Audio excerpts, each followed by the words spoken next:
Salut YouTube et bienvenue sur 10 tips et tricks concernant Yasuo, le disgracié.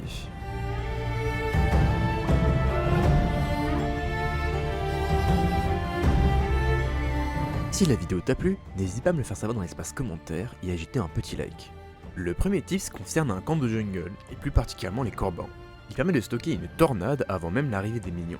L'utilité d'avoir une tornade aussitôt dans la partie permet soit de poker l'adversaire, soit de récupérer vos 3 premiers sbires sans risquer de perdre de la vie, soit d'exercer de la pression, notamment contre les match-up mêlés. Yasuo possède un meilleur niveau 1 que la plupart des mêlés au mid. Accouplés du lethal tempo et des bone plating, les AP tels que Fizz, Katarina ou encore même Sylas n'ont aucune chance. J'ai même pas su. Le troisième et dernier petit tips concernant ce clip concerne la psychologie. En effet, si vous faites un pas en arrière, cela indiquera à votre ennemi que le trade est fini. Et là, paf! Surprise. En parlant de tips sur la psychologie, en voici deux autres. La plupart des joueurs n'hésiteront pas à utiliser un sort défensif contre votre propre bump, tels que la parade de Fiora, la poule de Vladimir, voire même encore le flash.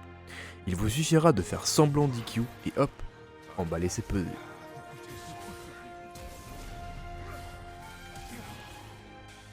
Dans certains scénarios, garder la tornade sans l'envoyer vous sauvera la vie. Ici, Lessie ne peut pas recast son Q-spell, sinon je peux le cancel avec ma propre tornade. Cela vaut de même avec le recast du E ainsi que de l'ultime d'Akali par exemple. Le mur de vent doit parfois être sorti plus tôt que prévu. Pour cela, rien de plus simple. Il suffit de faire un EQ avant le W et le tour joué. Il est souvent intéressant de tenir l'ultime au maximum possible.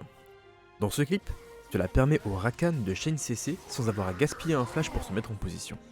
En parlant d'ultime, certains champions possédant une mobilité élevée pourraient l'utiliser à la retombée de votre ultime. Rien de plus qu'une simple auto-attaque au lieu d'un Q-spell pour abattre l'ennemi. Vous n'avez aucun allié vous permettant de vous rapprocher de votre cible, hein? Pas de soucis, la Gale Force est votre meilleur ami.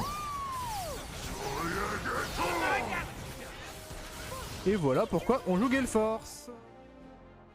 Vous ne pensez quand même pas que j'allais vous laisser en plan sans vous montrer un tip avancé sur la Gale Force?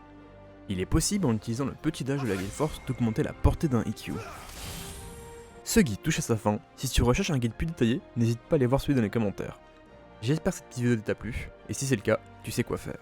A bientôt!